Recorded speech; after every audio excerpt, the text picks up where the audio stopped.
Yes, people. We are back live. We are back live on the Sarcasm City TV YouTube for another edition of the ManDem United podcast, the podcast dedicated to all things Manchester United. So please keep all your comments, all your questions, Manchester United related. I'm joined by Fresh Trim. Fresh Fresh trim. lineup and that. I wish Manchester United's lineup was as good as yours right now, Ivorian, but Red United TV is in the building. Please keep all your comments and questions Manchester United related. Ivorian, how you doing, though, sir? You good?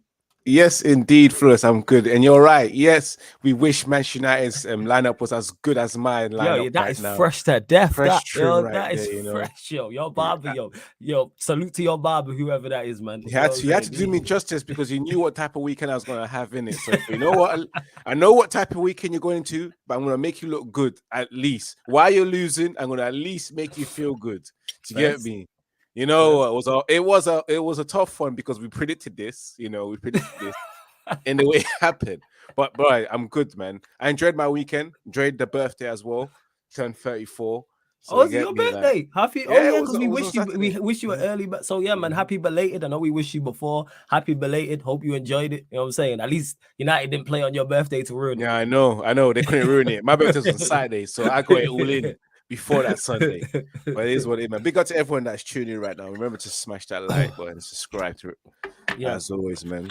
Bump But up yes, the likes, Flawless, people. what are you saying, man? I'm blessed. A lot to discuss as always with Manchester United, and the reason why I titled this episode "Manchester United's Performance in Loss to Arsenal" because we did speak about it, but it was an afterthought because of the whole Eric Ten Hag versus Jadon Sancho scenario. So we will discuss that. Guy Ivorian's thoughts on that. Obviously, we'll discuss the loss, the performance. I want to discuss in particular the performance because I think it's being lost, the overall performance, because I think it was one of our better performances away from home. Of course, results matter, and of course, but I will get into all of that. Obviously, Amrabat as well. His number has been announced, so we know he's wearing the number 4 as well. And plus, answering questions from the chat because I'm sure you lot will have plenty to say as well. Let's see who's in the chat. Big up to Daredevil, who says big up Flawless, and everyone else. Love from USA. Sunday's performance showed that the strongest part of our team is our defense, not our attack, and our midfield as we struggle to threaten. Yeah, that's facts from a defensive standpoint.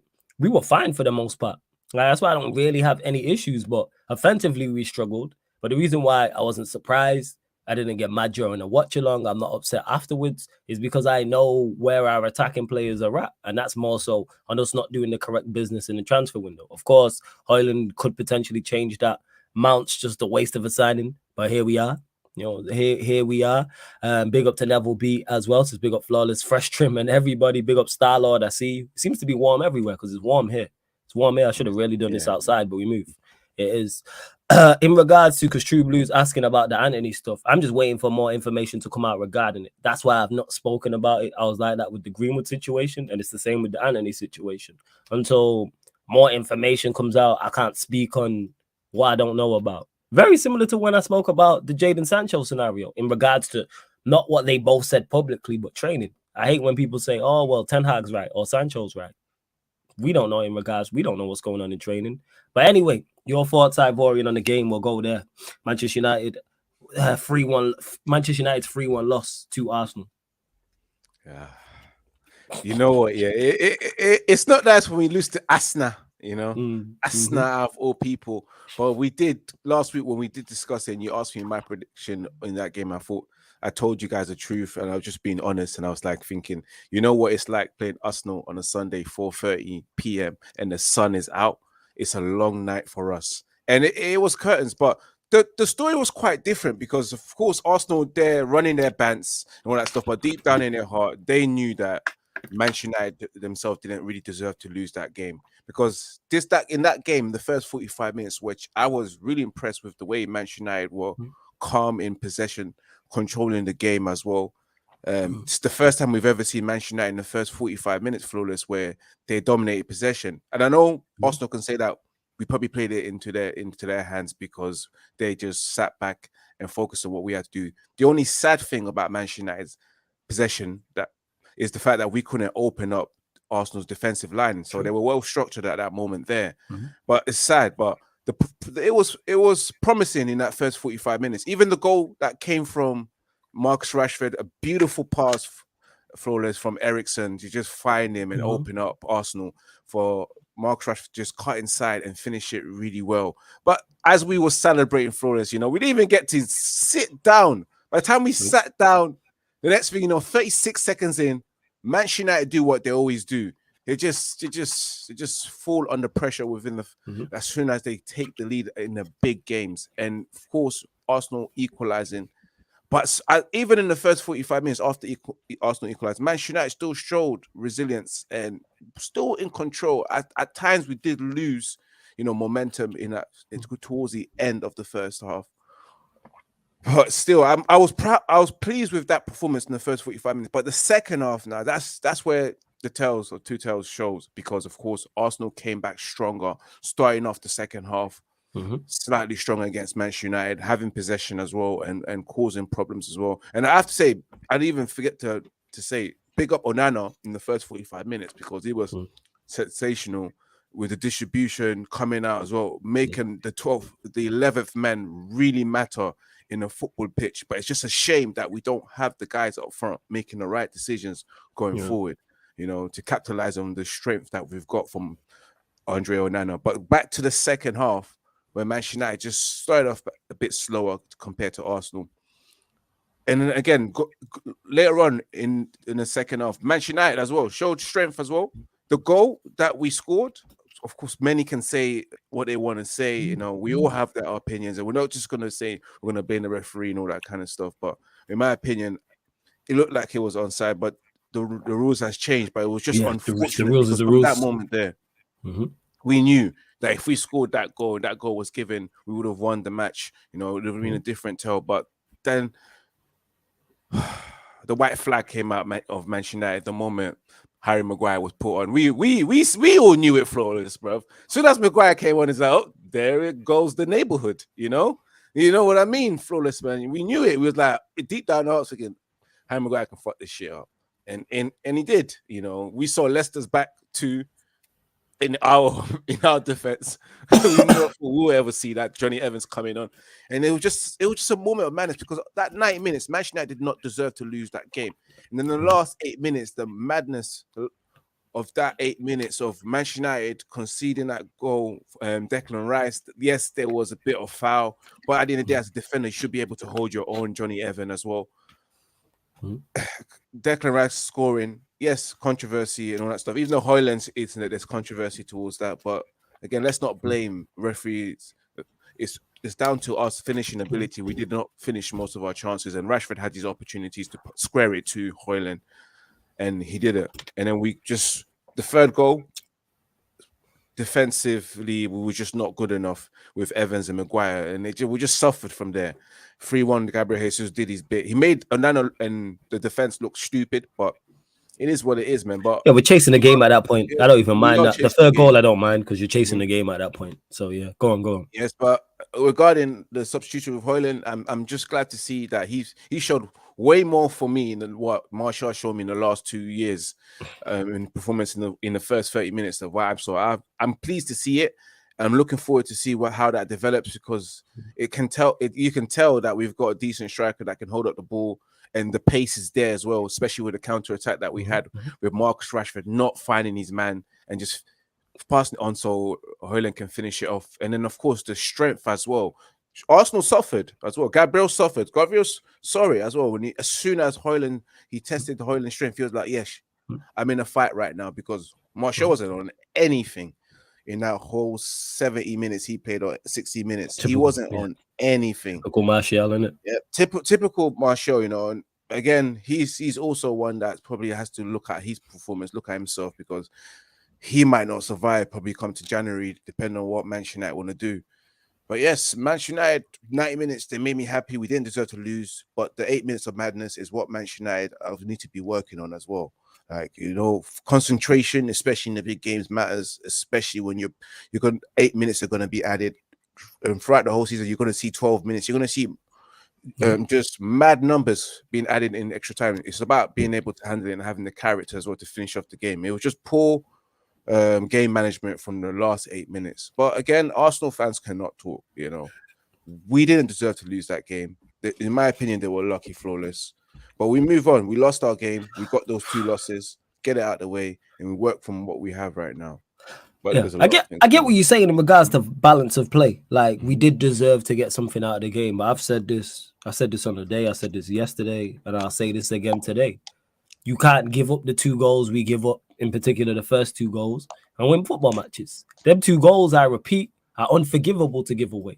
To concede straight away after you've just scored is unforgivable. There's no way. You have every man behind the ball. That's a team thing. That's not styles of play. That's not patterns of play. That's nothing to do with personnel. That's just basic. Our under 18 team could be out there, and I would expect them, if they scored first, not to concede straight away from kickoff. Our under 16 team could be out there. That's just basic organization. That's basic being switched on and like, all right, we don't concede here.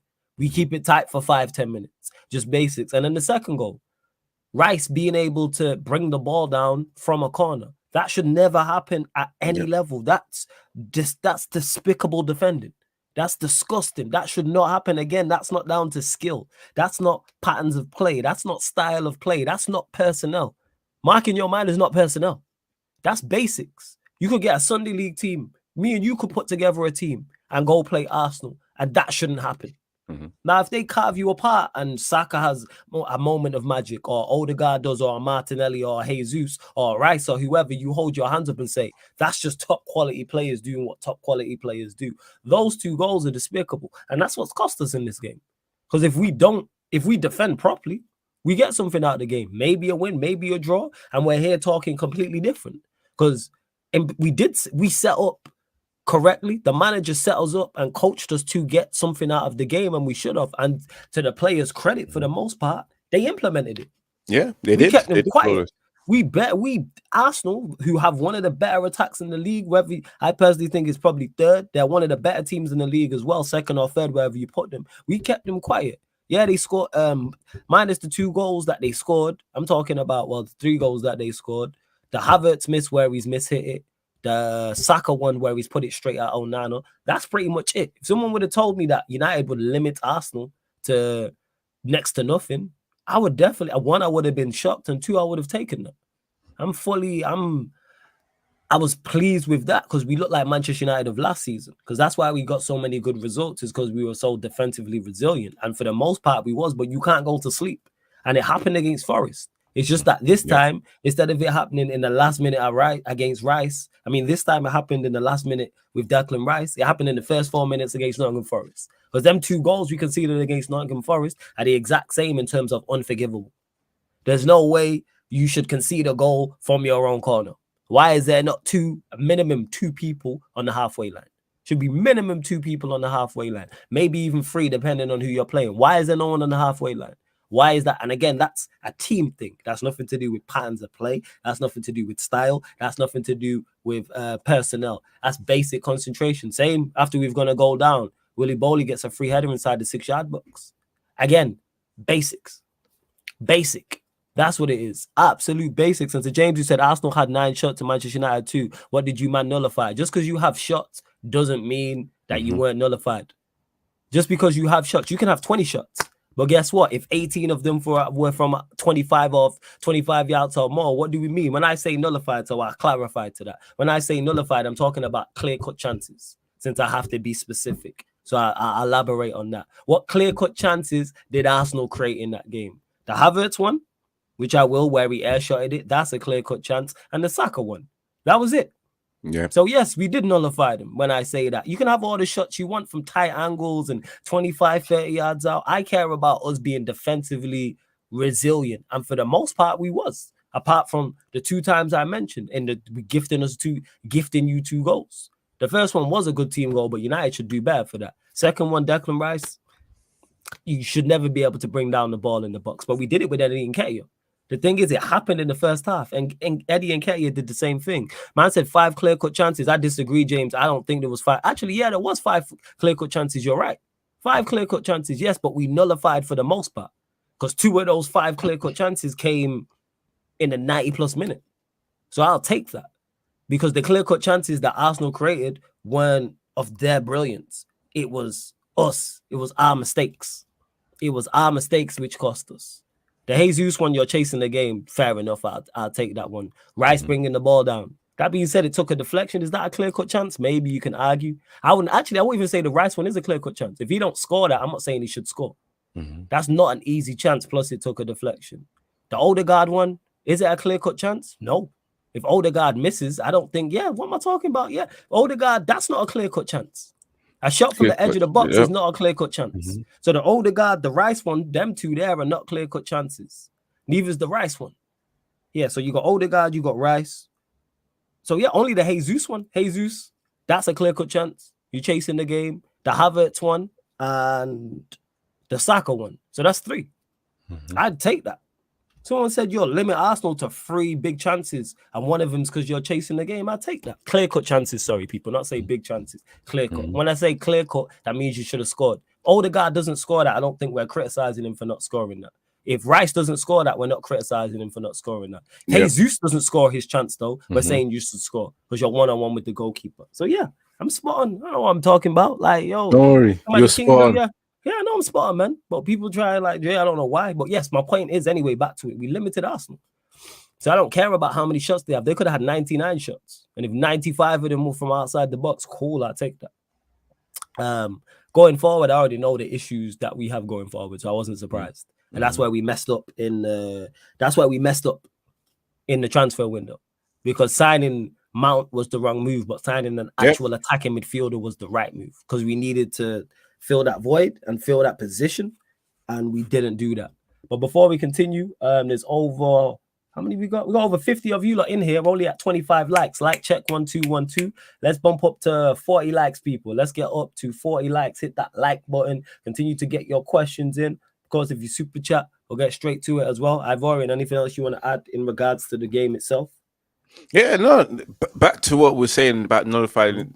We made Arsenal just sit back at the end of the day and also allowed pressure to be invited back from us. So, I'm just pleased with that in the first 45 minutes. Manchester United did well. It's just a shame. Again, we just can't do it for 60 to 70 minutes. And that's back onto the players as well. Again, lack of concentration as well. It's disappointing to just lose like that, especially in the last 8 minutes. But again, with the manager, he did set Manchester United to win. It's just about the players, whether they can execute the plan. And they failed to do that. They really did. At the end of the day, let's see what we can do in the next coming weeks, man. Whether Ten Hag can fix this as well with the new additions, with Amrabat coming in as well, because that was needed. A player like him in that game was needed again. You want to be perfect for that. And another performance where we saw our captain as well flawless, not showing up at all, not doing anything. Yes, you can run around like a madman doing the hard runs and the hard yards, but again in the big games, you're just not being influential, not setting the tone and the mark in the attacking plays and all that kind of stuff. I saw it again, giving the ball away. Casemiro, Eriksen did extremely well in that game. Big up to Eriksen. They said that he didn't have the lungs to cover the grounds. A game where I saw a lot of interceptions from Eriksen, winning the ball back and several opportunities, especially against someone like Odegaard. And again, laying that pass to Marcus Rashford, finding the pass. A pass where Bruno Fernandes should be doing that a lot of times against Arsenal in a game like that. But again, on being unable to show up in the big games, Odegaard showing exactly what he needs to do as a club captain, and scoring that goal, bringing Arsenal back into the game. You see, that's the difference right there. Again, I'm just tired. Like, I hope they fix the midfield up, because I wouldn't say it's on Casemiro or Eriksen. I just feel like... No, it's not on either of those two. I'd see people they did their job. They did their job. I'm saying in that game, they nullified... Well, Havertz nullifies himself, but they nullified Odegaard minus the goal. They nullified Rice. They did if our midfield was getting ran through, that would have been the first thing people would have mentioned. Oh, look how the midfield did not get ran through. They did their job. I have no complaints about Casemiro and Eriksen, specifically from a defensive standpoint. You can say about them being on the ball, and offensively, you would have liked to have seen a bit more. That's cool, but that's more so on Eriksen, because I'm not looking on my DM to get on the ball and make things tick. Did he stop Odegaard? Yes. They did. Did they stop Rice? Yes. They did. Because if they didn't, and Odegaard played 10 out of 10 and Rice played 10 out of 10, all you would hear about is how bad Casemiro and Eriksen was and how bad our midfield was.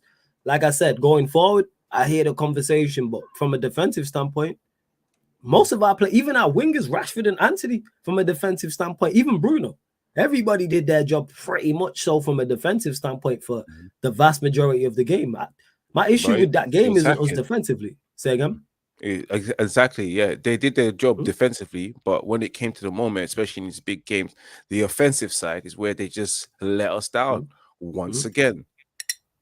And to TKA says Rice played great. Don't do that. I never said Rice was bad. Where did I say Rice was bad?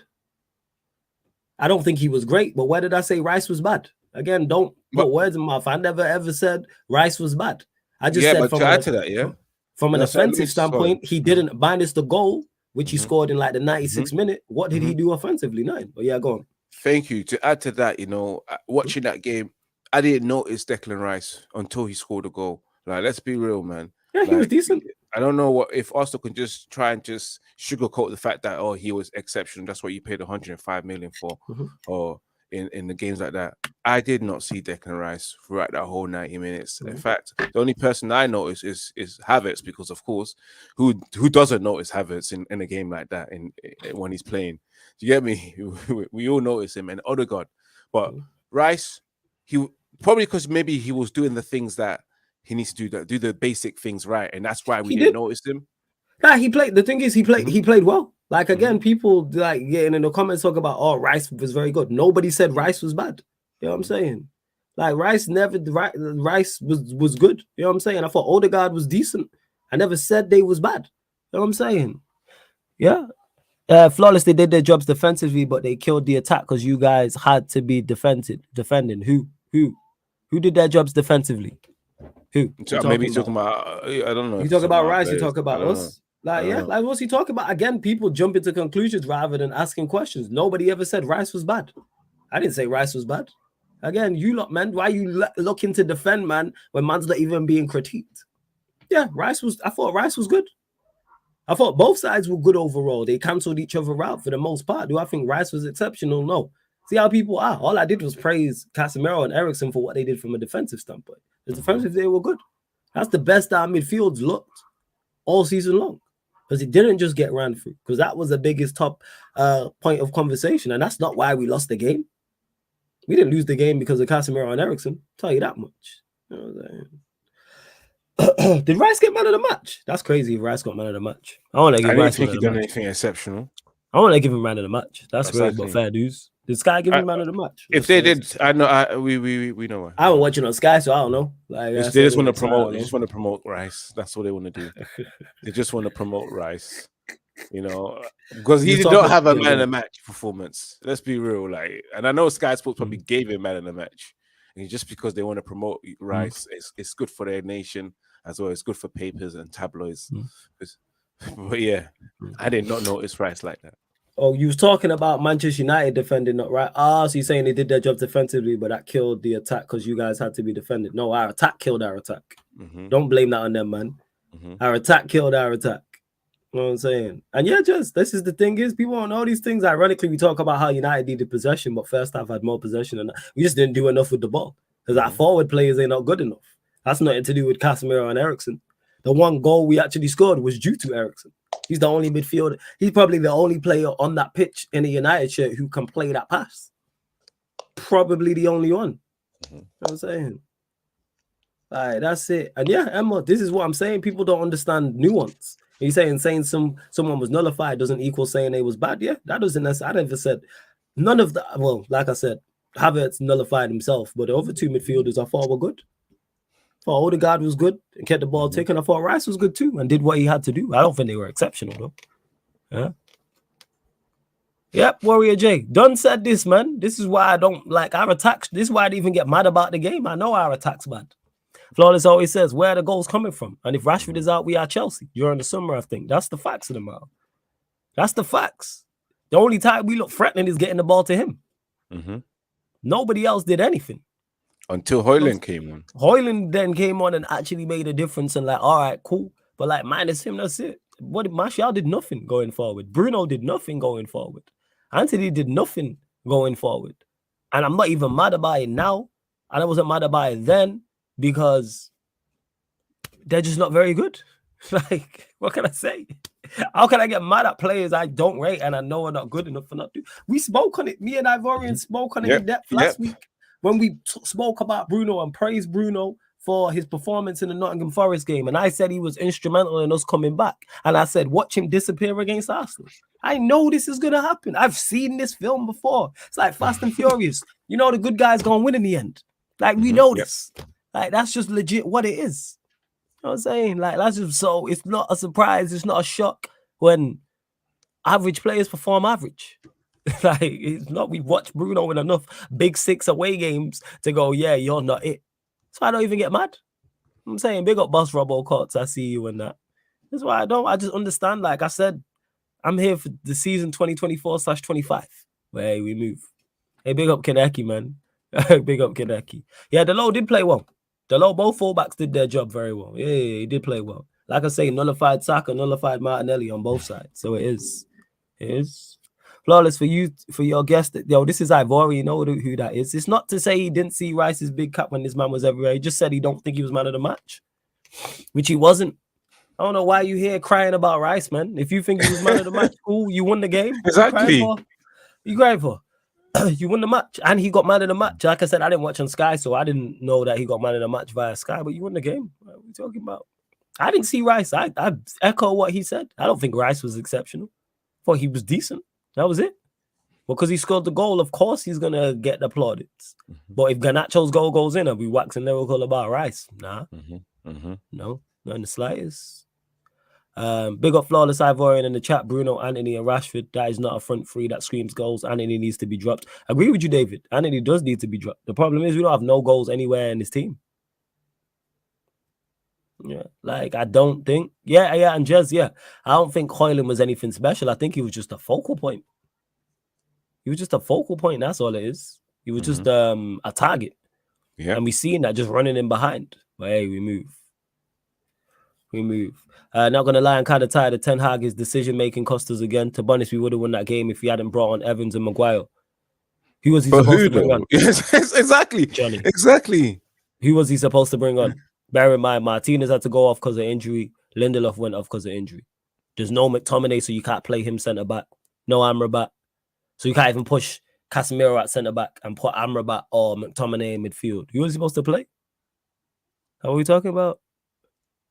Now, James, you crying about this Rice thing. That's what I'm saying. You crying about this Rice thing. Like, I don't get it. Like, Rice was nothing special. He was decent. That's it. Like, it is. Andy and Guna said Hoyland was good. Yeah, Hoyland was good. Yeah. He was. He completed 2 passes in the 35 minutes. He just wanted to wrestle and got beaten by Gabriel. Stop hyping him up. There's no hype. I just said he's good. That's it. I don't know why man always talking about, why are you hyping him up? No. He was a focal point. He ran in behind. He was trying to cause issues. Do I expect more from him? Yes. But in that short cameo I seen, I'm like, that's what I need. Yeah, it's not that deep, man. He was good. That was it. Yeah, man. Exactly. He wasn't nothing special. He done talking like Rice was 8. Right. Yeah, man talking like he was 8, 9, 10 out of 10. He was a 7 at best. And that's okay. It's not a shot. Like, it's not a shot. Like, relax. You know what I'm saying? Relax. Because you ain't going to win shit anyway, but we move.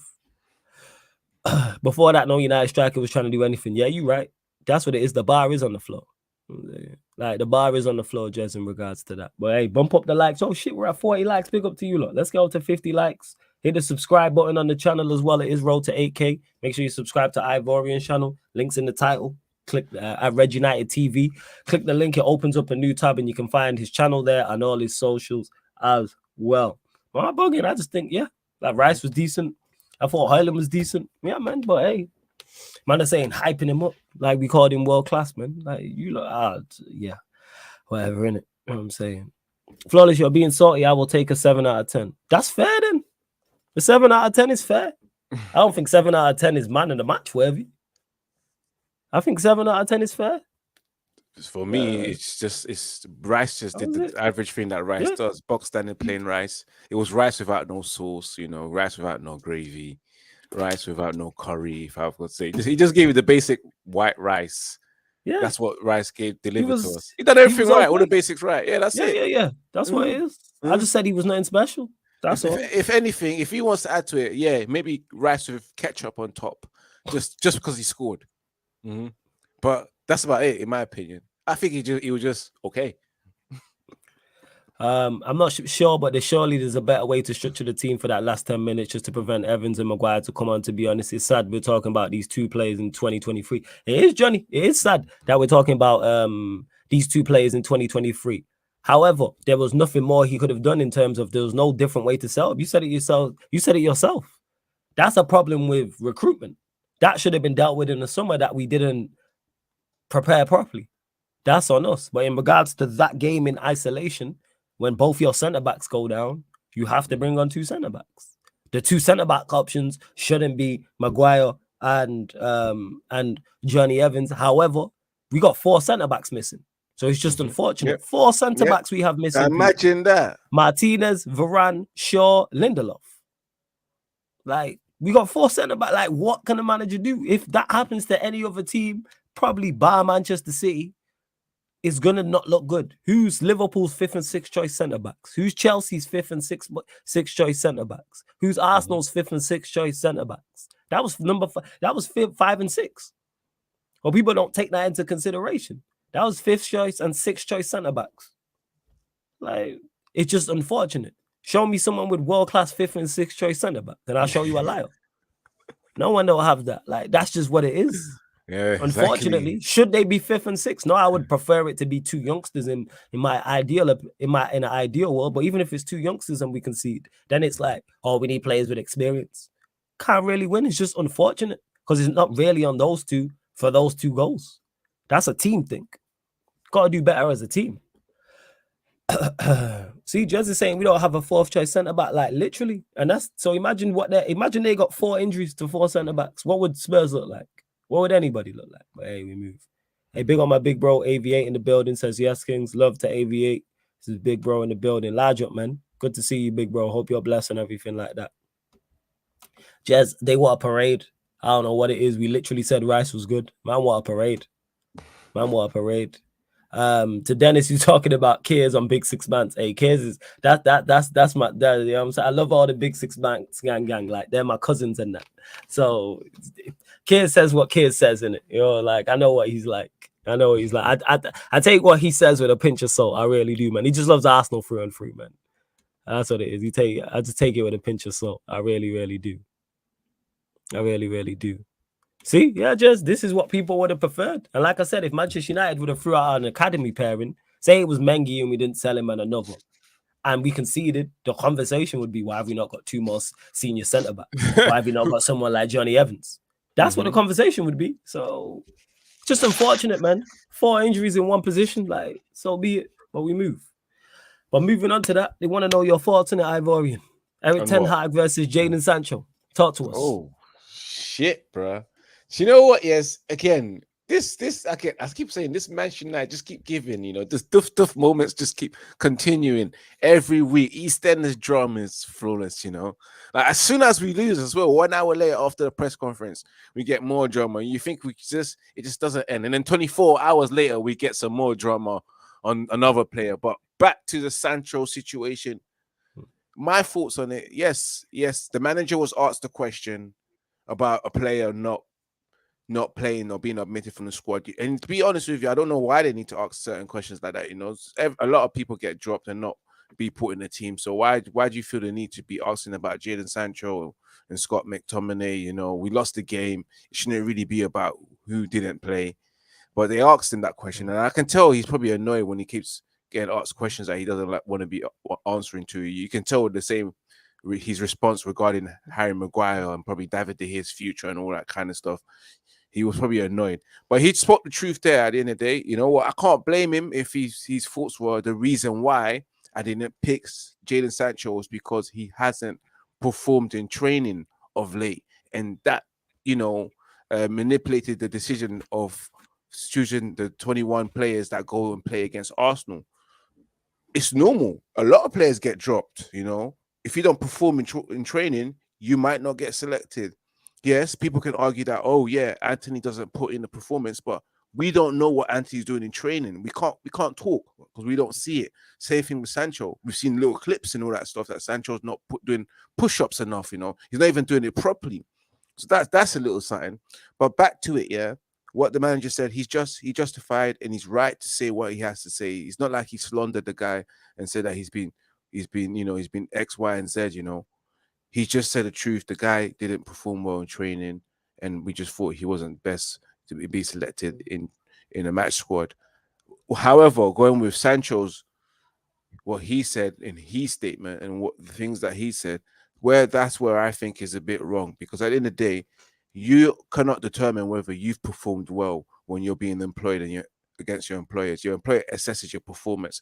Your employer has the right to tell you whether you're performing up to the standard that's required of the business, not of your requirement, but of the business requirement.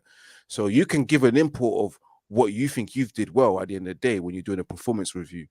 But at the end of the day, it's overall, the deciding factor is on the business. So I don't know why he's out there calling the manager a liar at the end of the days, And a lot of times I've seen things like that, especially when it comes to Manchester United. A lot of dramas, a lot of players saying no, the manager X, Y, and Z, which you shouldn't even be doing. You're a professional football player.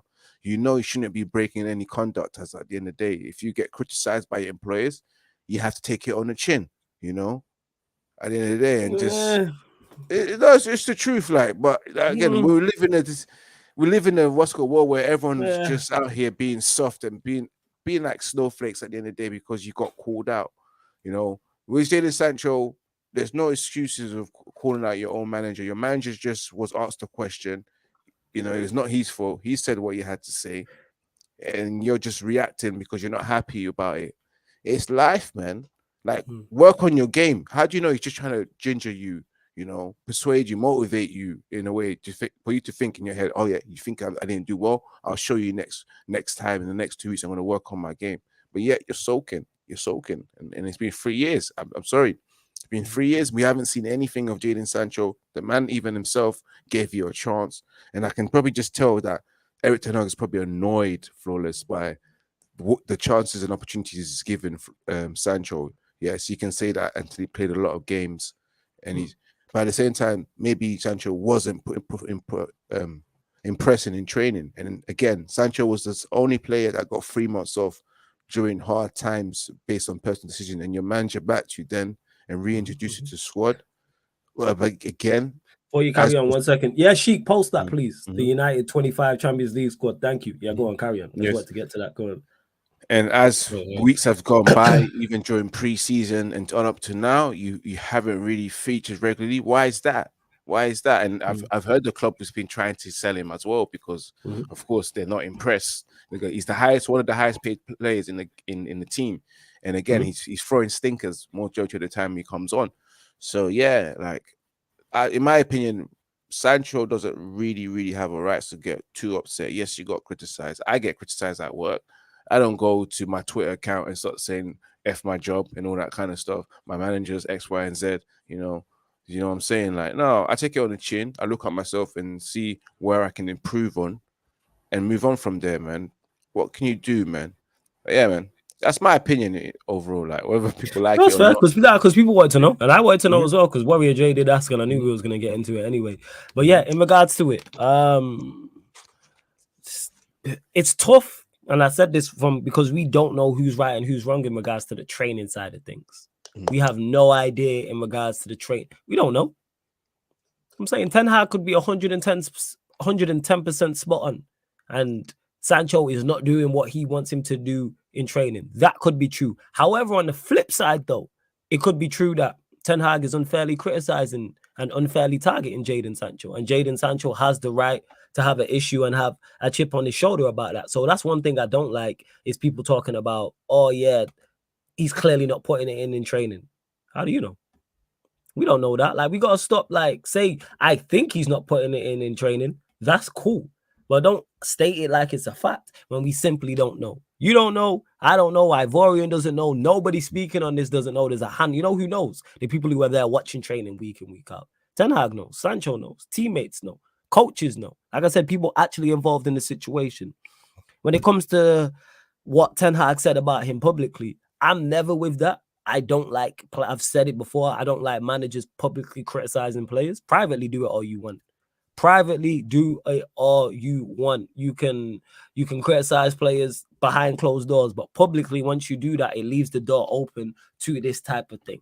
It really, really does. So do I understand? I understand why Ten Hag said what he said. Do I agree with it? No, I don't. He could have easily have said, "Oh, I left him out for tactical reasons." Didn't have to criticize him, because if he says that, this doesn't start this chain reaction of Jadon Sancho then responding. Now, Jadon Sancho responding, I get it to an extent. Do I necessarily agree with it? No. But if I felt the hard done by, I can't criticize him for doing what I would do in that situation. If my manager criticized me publicly, I'm responding publicly. Because now it's in the public domain. If my manager criticized me privately and I think it's incorrect, I'll talk to him about it privately. But once it becomes public, okay, let's address this publicly. It's like me and whoever having an issue, me and someone who's close to me, a close friend, we can sort out any issues we have privately. But once they say something publicly, all right, now it's fair game. You can't get mad at me for responding publicly, whether you're my boss or not. So that's where Ten Hag made the mistake. Like I said, I don't necessarily agree with what Sancho with what Sancho said, but I get it, because I do the same.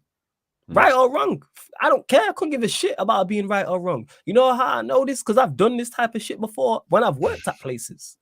Not necessarily not publicly. I'm talking about like when the boss has called me out and it's been in front of people. I'll speak back. Fuck you. I don't care. Owner of the place, my manager, team manager. I don't care if I feel wronged. I'm going to speak up. I don't care. That's just how I am. So I don't deal with this whole hierarchy thing. If you attack me fairly, and I've bullshitted around that jobs, and when I've been disciplined for when I've bullshitted around that jobs, I hold my hands up and go, "You're spot on." Oh, you were late off your break. Yeah, you right. Sorry. You know what I'm saying? But then if you want to criticize me about some stuff I didn't do, I'm gonna speak back. Yeah. You know what I'm saying? And to Australia and Guna, let me just get to this. Who says Flawless don't support Sancho in any form. Anyone who challenges discipline framework is the biggest cancer for that institution. One, I haven't supported Sancho. Where was my support of Sancho? So again, I'm very specific with the words that are coming out of my mouth. I've not supported Sancho. I've not supported Ten Hag. I'm giving both sides. The reason why, and I stated this at the very start, the reason why I can't pick a side with this, because I don't know who's initially right and who's wrong, because I'm not at training. If I was at training, then I would know. And if Sancho wasn't putting it in and isn't doing what he's supposed to, hey, that's on you. I'd tell him if Jadon Sancho was my brethren, hey, Jadon, that's on you. 110%. That's on you. On the flip side, if Ten Hag's wrong and he's unfairly criticizing Sancho and unfairly targeting him, I'd be like, nah, Ten Hag, that's wrong of him. So that's what it is. And in regards to anyone who challenges discipline framework is the biggest cancer, nonsense. That's nonsense. Don't just be in any form of institution and what's the word I'm looking for, and just bow down and just go with what the bosses say. Fuck that. I legit said if I was Jadon Sancho and I felt it was unfair, the criticism of me, I would have done the exact same thing as a professional footballer. So I can't criticize him for doing something I would do. Because like I stated, not on the same level, nowhere near to the same magnitude, I've done that in workplaces, multiple workplaces. I've had more jobs than Uncle Ruckus people. I've done all sorts. If there's a job, I've probably done it. Before I got to this, I've done and I've had run-ins with so many different bosses and owners and team leaders and colleagues, because I don't play that shit. So to Australia and Guru say, "Oh, it's a counter." I've been told that. That's why I don't hear the attitude thing, because I've been told that in workplaces. Oh, you have an attitude problem. Why? Because I stand up for myself. Why? Because I talk back when you're talking rubbish. I don't care about your title. You ain't gonna talk to me any type of way, and you ain't gonna treat me unfairly. Other people will fall in line. I'm not with that shit. Never have, never will. You know what I'm saying? My mom didn't raise no fool. You know what I'm saying? So I'm not going for that. I got my own mind. I'm not going for that. Other people will fall in line. But I say all that to say this. I don't know with this. That's why I can't state it. I'm just saying Ten Hag opened this kind of worms. He could have easily said tactical reasons. If he says tactical reasons, nothing happens. But he may be at his end of his tether with Sancho. But this ties into us not being prepared properly, and we should have moved Sancho on in the summer. And I said this on this very show. All summer long, I said this. You know what I'm saying? All summer long, I said this. Move him on. He's not. If we get a good offer, I'd sell him. He don't fit what Ten Hag's trying to do. And for whatever reason, Ten Hag's not playing him. He played false nine the vast majority of preseason. And then it comes to the season and he's not played at all. Bear in mind, we see Martial, Rashford, and now Højlund all play ahead of him. So you're technically fourth choice in regards to a centre forward. Left-hand side, you got Rashford, you got Garnacho. You got right-hand side, you have Diallo, you have Anthony, you have Pellistri. So you're third, fourth choice in every single position. This should have been dealt with. This should have been dealt with. Like, that's it. And to Australian Gruner says, but Ten Hag isn't wrong because Sancho has multiple past instances of similar acts and team sports is different from regular workplaces like ourselves. No, it's different because of the magnitude, but it's not different in regards to as a man. That's everywhere. Whatever your moral compass is your moral compasses. You can't say this, Sancho, but Ten Hag isn't wrong because Sancho has multiple past instances. So because he's done it in the past means he's doing it now. That's unfair.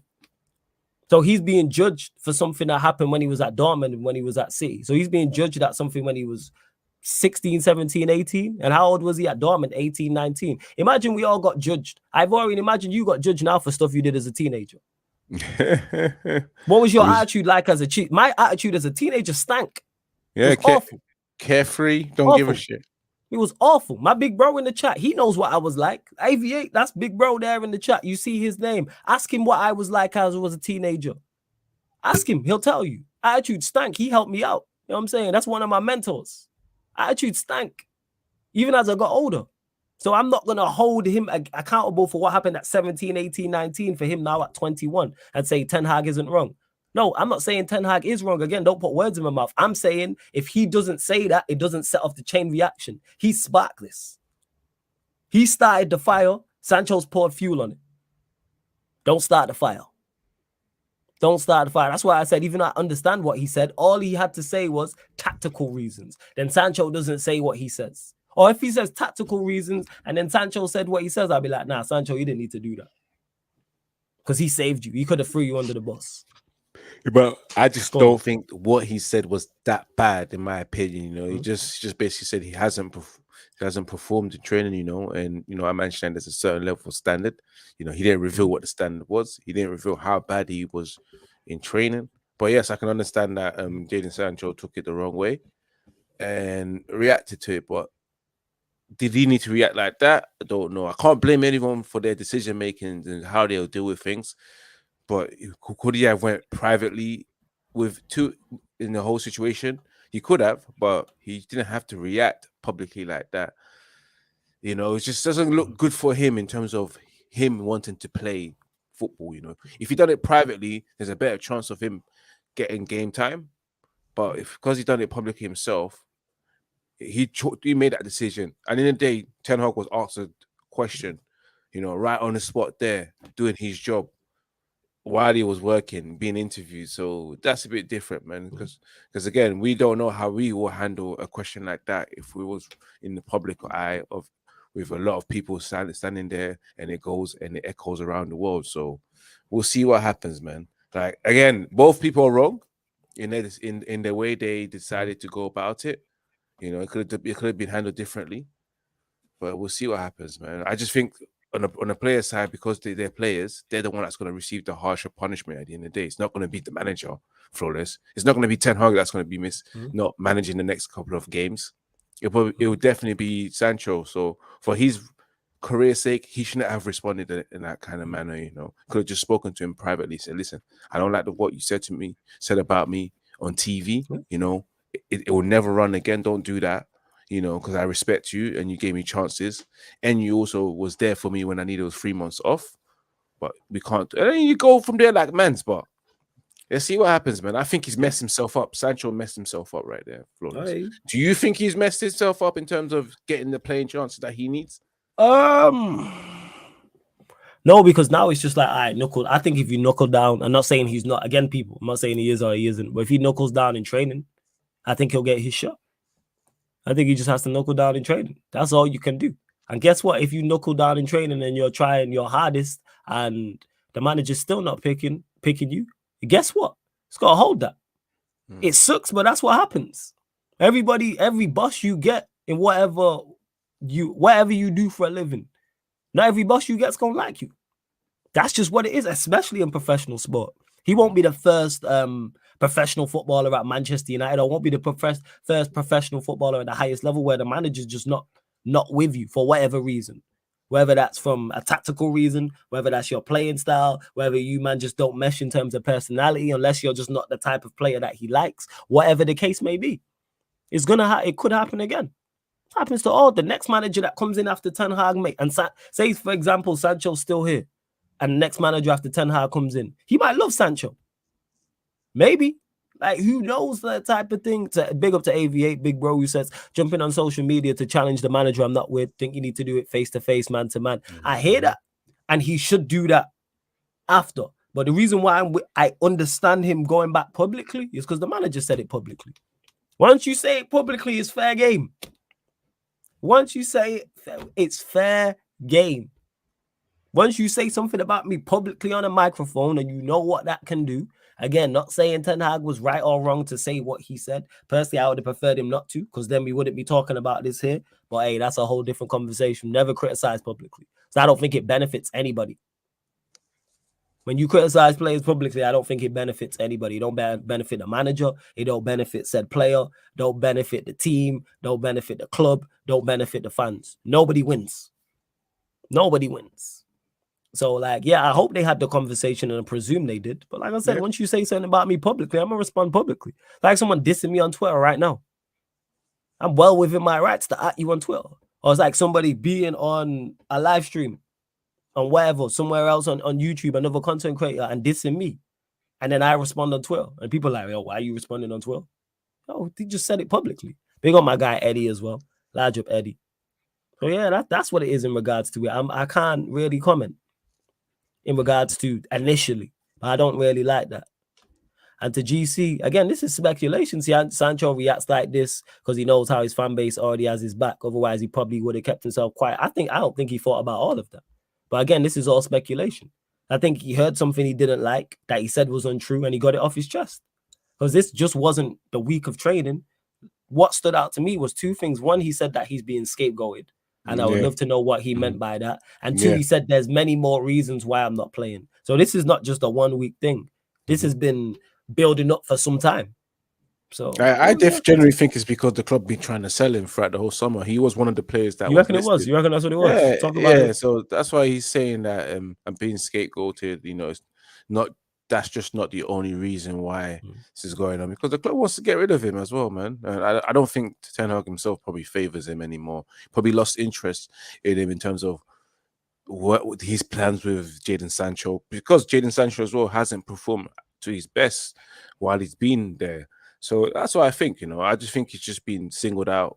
Jadon Sancho feels like he's been singled out because the club tried to sell him.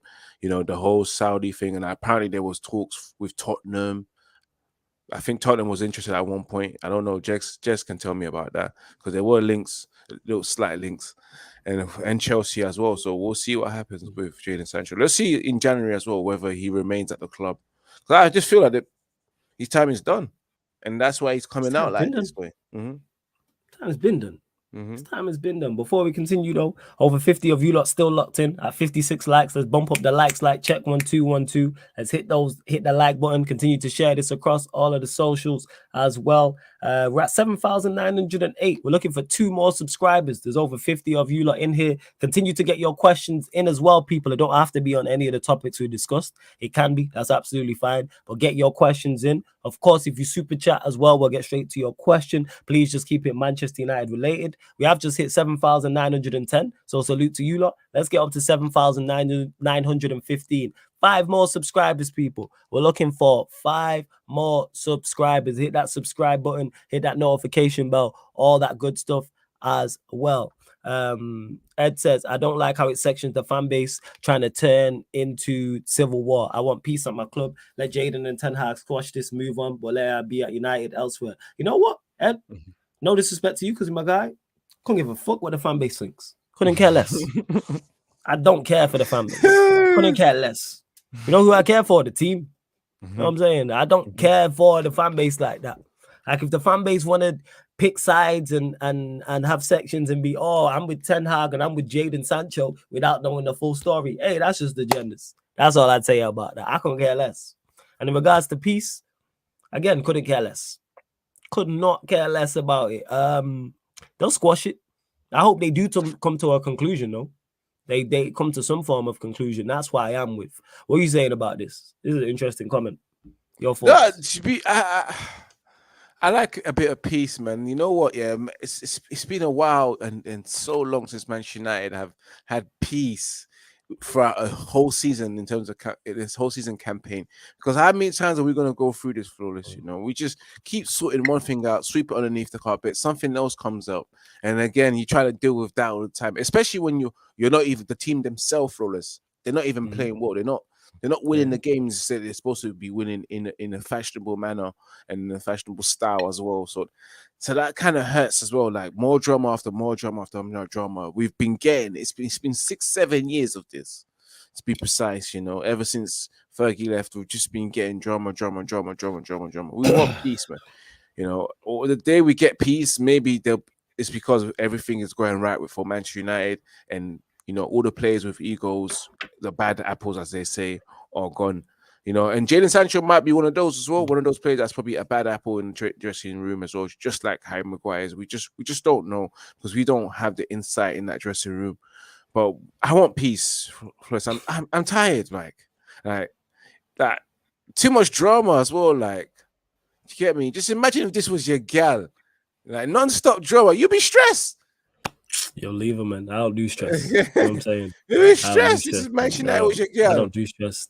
I keep it set. Oh, I would have done broke up with a long time. I ain't dealing with all this. You know what I'm saying? All this extra stuff. Yeah, forget all that. I ain't dealing with no stress. And yeah, Shikara, I seen it. I did start the 25-man squad as well. And yeah, Warrior J, much appreciated. I've still got the cough a little bit, but I've just been drinking cough medicine. So it sounds, that's why I sound better. Even though I still don't sound exactly the same.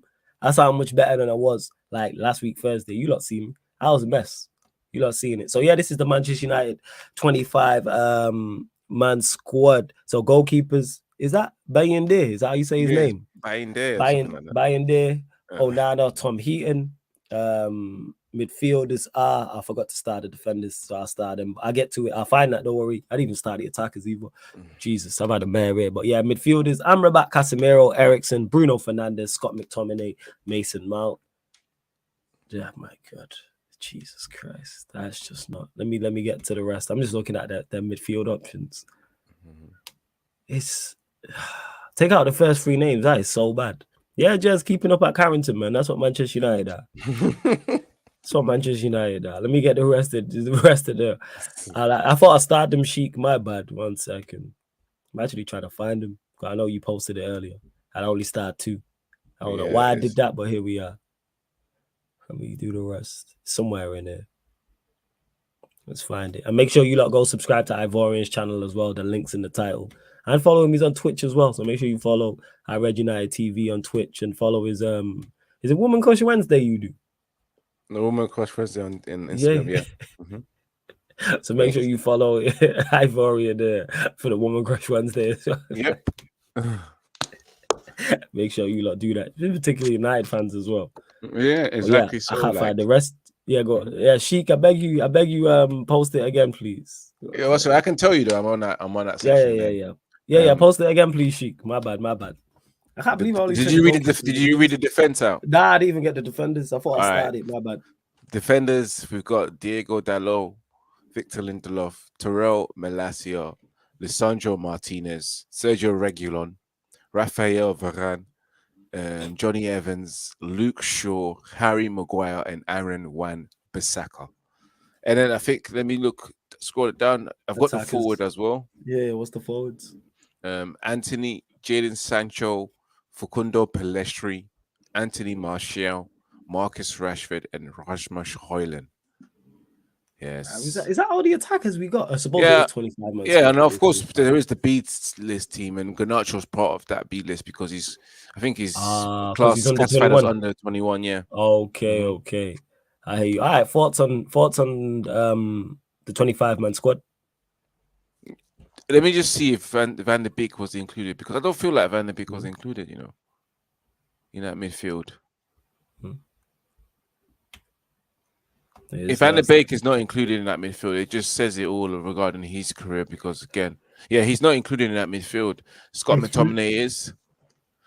I don't know what's going on with Hughes Future because apparently there is news about him maybe leaving because of I think there's the Turkish deadline. It's just a couple of days ahead of us and it's just about to close.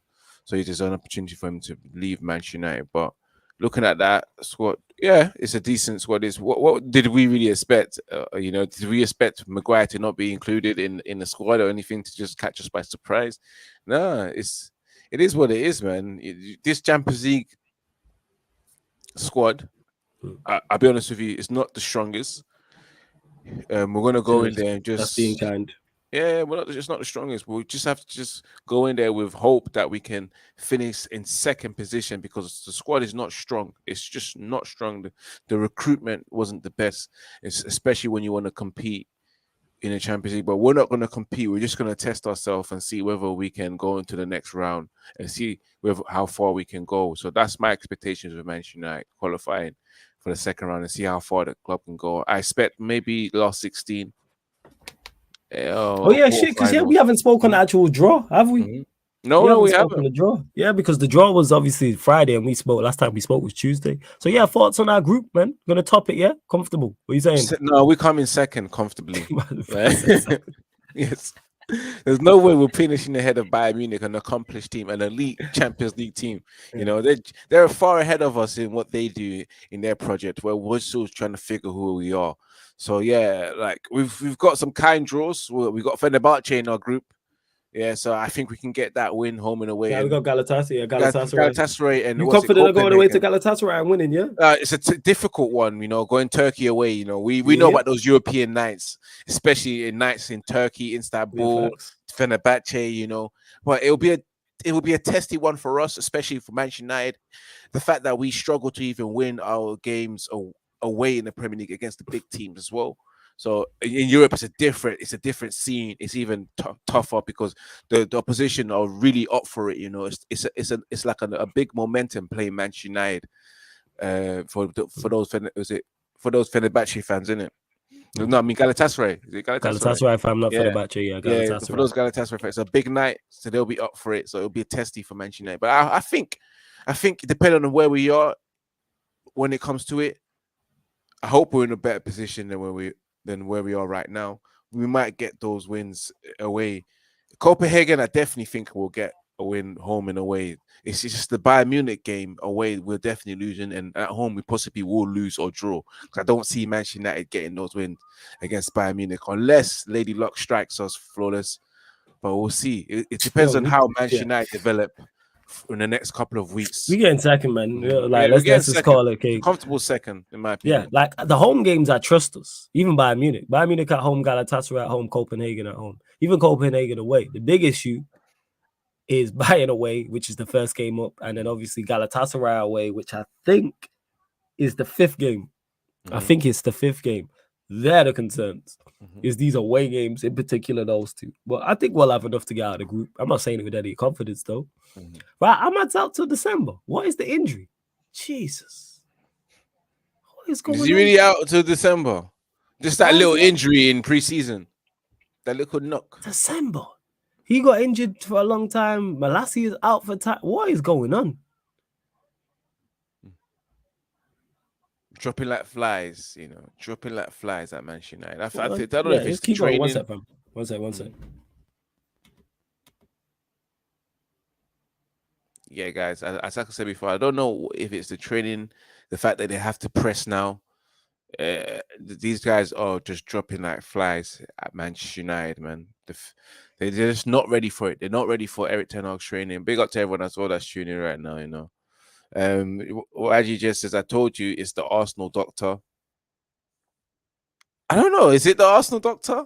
Is he just not doctoring right? He's not he's not healing these men right, you know, giving false analysis and assessment of players' injuries and just not delivering it right. We'll see in it because we've got a new doctor and still players.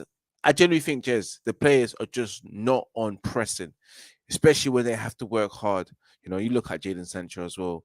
You look at certain people's fitnesses. Martial, of course, injury plays a factor, but his pressing abilities just decreased. Bruno can press. What does he do it the way you guys want it for him to do it? No, he doesn't. Casemiro, Ericsson as well. We question his pressing ability, but he's there. He gets there. But again, like other players, they're just not ready to press and work hard and to do things for a whole 90 minutes. And that's why the reason why they're just dropping like flies. They're not fit enough. It never was. They've been looking leggy for the first 3 games. But if it's the Arsenal doctor, then Arsenal just I don't know. Arsenal just threw us bad luck, just gave us bad luck and said, yeah, take him. You know, they never even fought for him. That's the funny thing. They never fought for that doctor. It's a weird one. You know, they let him go scot-free.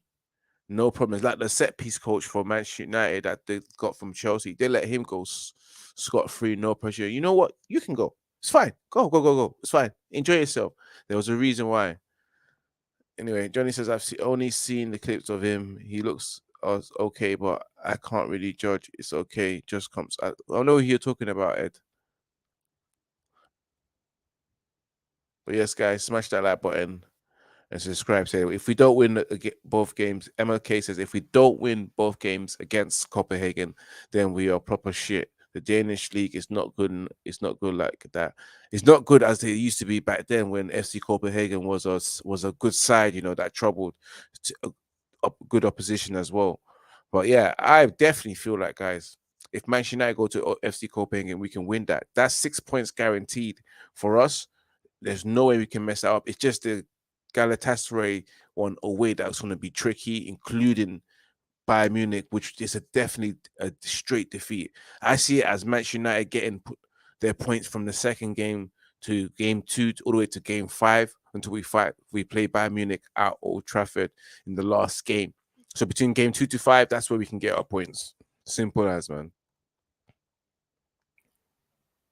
Is that where we get our points, yeah? Is that what you're saying, fam? Yeah? From game 2 to 5. Game 1 and 6, Bayern Munich. That's a game 2 to 5. I know what you're saying. I'm not. Favorable draw, people. That's how far Manchester United go as far as the draw allows us to. If we finish second in this group and draw Real Madrid in the next round, bye. Yeah, I know. But if we get out of the group and draw Braga, we'll probably get through to the quarterfinals. And then the round after that, if we draw Bayern Munich in the quarterfinals, we're probably going out. If we get Sporting Lisbon, probably see you in the semi-final. You lot catch the drift. You're draw dependent. Very, very. That's why I'm praying for it. You see that draw that Inter Milan got last year? Give us that. I'm saying Benfica, Porto, AC Milan to the final, and then you never know. That's what I would say. Yeah, I don't know what's going on with Malacia and Rashford. I don't know how he got injured. I don't know what's going on. Makes no type of sense. We've never been told, what type of injury is. We just know that he's been out ever since he's been on holiday with Marcus Rashford and them lot. I have no idea. And they're saying as well, Ahmad knee ligaments. Right, that's friggin' great, isn't it? That is great. Let's see what else you lot are saying in the chat as well. Yeah, Kaneki, I don't know why Nero was so confident. That Friday edition, he was on the show with me and Eddie, and he was talking about, I don't fear Bayern Munich. All right. Okay. We're going to top the group. That's what he was saying. I just feel like he just wanted to be clipped, just for the sake. He's doing it for clout. He's doing it because it's hope. I don't know why. What kind of hope? It's hope. What hope? It's hope, man. It's hope. Man. He's a United fan and he's young, man. He's United. You understand? He's a United fan. He's like 17. Oh, so we gonna hope. He's a United fan. He hopes. They're full of hope when they're young, innit? Yeah.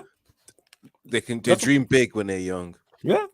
That's why I didn't even criticize him for it. I'm like, oh, you young, I get it. You'll hell learn. That's what that is. Hell learn. I'll definitely learn. Kaneki says I can bet my soul if we make it, we're getting Atletico. I could see that happening. I'm really not trying to see Atletico. I ain't really trying to see anybody at this point. At this point, I'm not really trying to see Luton. Never mind an Atletico Madrid. Anything else you want to discuss, Ivorian, that we've not mentioned? Wait. Are we not venturing into the other news as well, or you don't want to talk about allegations? I spoke on it earlier in the show when someone asked about it because I don't know all the information. I can't comment. Yeah, I'm letting it play out. Yep. Once we know, let me know. Oh yeah, Eric Bailly, chat about it. Eric Bailly gone. You know Happy how I feel about my Ivan. Yeah, it was needed. would have been better if it was early on, but again, it was on a free transfer, so we didn't get any money for it. But with Eric Bailly, it's just that his whole career at Manchester United didn't turn out the way it did. Let's be real, flawless. It started off well, with man of the match performances. It's looking solid as well, especially when he looked like he was a liability doing clumsy things but getting away with it. We thought we had a very good defender there, but again, injury just caught up with him, and his rash decision making as well caught up with him as well. He didn't develop in the centre back that he was meant to develop into. Being at Rome as well, I was thinking to myself, this guy should have been sold 2 seasons ago, and it happens to be now, and we get nothing for him. So that's Manchester United lost right there. All I can say for Eric Bailly, I wish him the best. He's gonna go to Turkey as Fenerbahce. No, Besiktas? I mean Besiktas that he's going to, and hope for 1 season as well. Hopefully he can do something, because from what I'm seeing right now, all those players that's left Manchester United haven't really amounted to anything. So there's no loss there. So really, there is no loss. There's no loss on Pogba because he hasn't done anything at Juventus, since he left. Mata, who went as well, hasn't really, amounted to anything. A lot of those other players that left, and I don't know whether Antti Elenga as well will do well again for Forest. He scored a good winner at the bridge. Yeah, he did us a job. He does us a favor as well. It's a great finish. Just then, great finish as well. But we'll see how his future goes. But again, there's no loss in Eric Bailly. Good luck to him. And that's it, man. It's just a sad thing that Manchester United couldn't recuperate any money from him. Couldn't. And it's just bad. It just shows again bad business decision makings for Manchester United. Keep costing us all the time. I thought we had a good, when we initially got him, I thought, we got a good centre back, physical, athletic, pace and power, and decent on the ball, but it just never panned out, unfortunately. So we just keep it stepping. Like that's just legit what it is, and we should have replaced him properly. But hey, we can talk for another 2 hours about. Would you have rather kept Bailly for Evans flawless? Yeah, 100%. I would have kept him over Maguire. Well, obviously he wanted to play football, which is fair. He's fair. I would have kept him over Lindelof, to be honest. Biggest problem with Eric Bailly is he can't stay fit.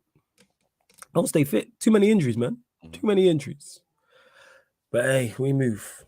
And trust me, David, I'm not confident of the Bayern games, either home or away. I'm slightly more confident at home because at home, this team will show up, but away from home, we've seen them fold before. And we'll end on this with Warrior J saying, rumors of Glazers deciding not to sell Manchester United reduced market value of club on New York Stock Exchange by over $700 million as MUF share price drops 18%. That's from Kieran Maguire. I ain't gonna lie, I don't even know what this means. As far as say, because I know some of you lot in the chat won't know. I don't know about stocks and share prices on the rise, or I have no idea. Maybe Ivorian has more knowledge on this situation than me. I don't know about this. I don't know. Jay, you might. I don't know. I just know shares going down is bad. Shares going up is good. That's it. No, I hope it continues to go down so they don't get to sell as much as they wanted to sell, because these guys are just scumbags at the end of the day, man. Even when we heard rumors about them not selling, obviously it hasn't been confirmed. They don't want to sell, but what we heard about wanting up to £10 billion, I'm just thinking absurd. These guys, if it happens to be true, are just leeches. They really just want us to just suffer as well. Like, they don't give a shit. The fact that we was reading news that they're thick-skinned. They don't really care whether the clubs, whether fans don't want them there. They're thick-skinned so they can handle the whole situation. And it just shows that they're just scumbags, man. They ruined our whole transfer window, the whole summer. The Manchester United transformation of being a team that challenged in Europe and Champions League hinged on that club sale. And look at them; they just didn't give a shit. They held out for whatever they want to. Rumors whether there was arguments between family members whether they want to sell or not sell. They will receive the best offer from the strict regime, and I don't think they can get anything higher than that. And they're just being greedy, and they didn't take it. And they just ruined the whole summer window. Look at Manchester United as a club right now. 4 games in, 6 points. Everything looking like a hot mess. Not getting the players that we want. Not getting the strikers.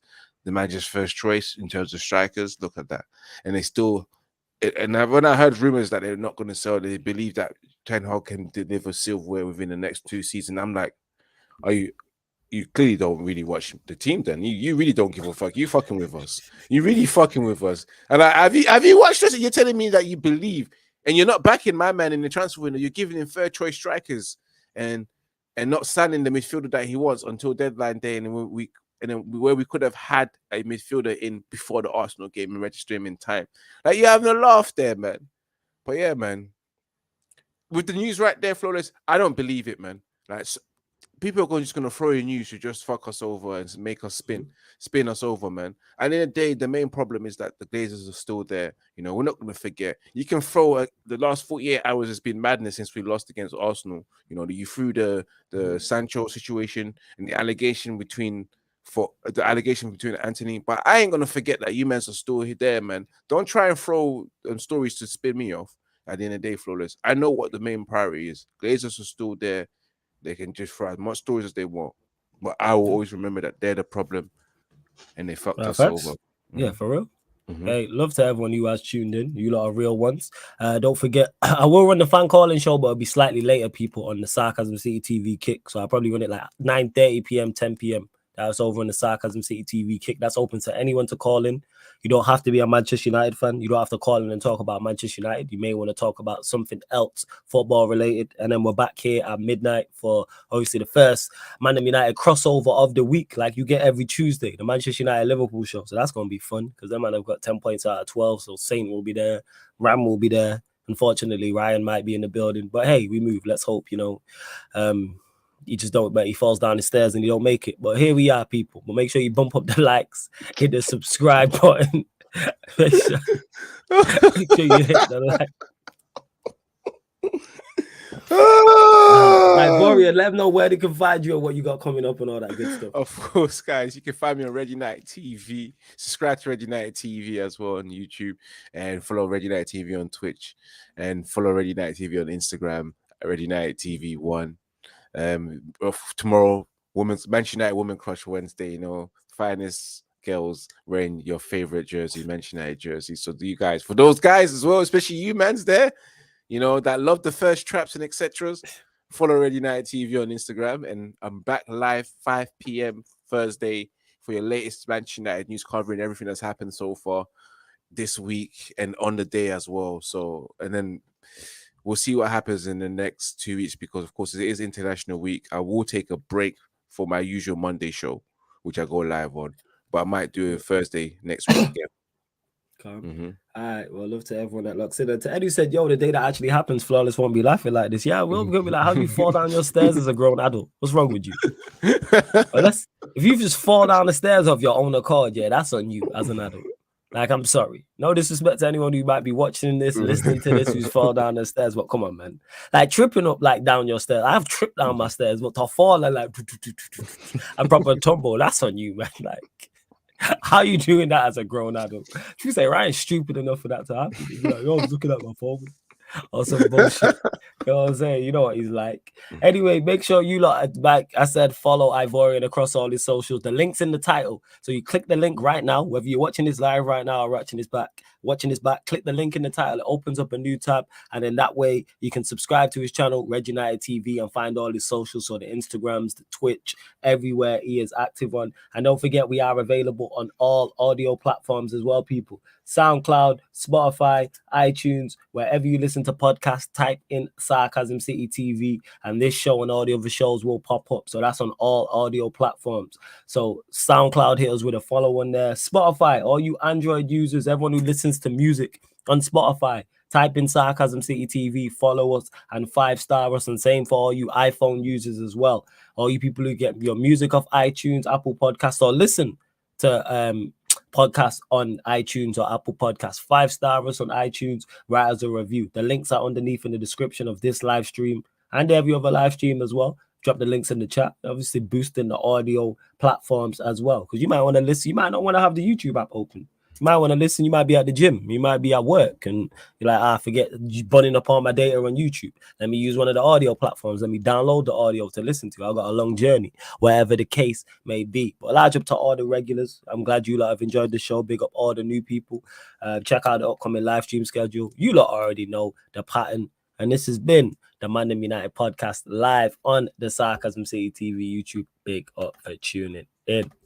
Peace.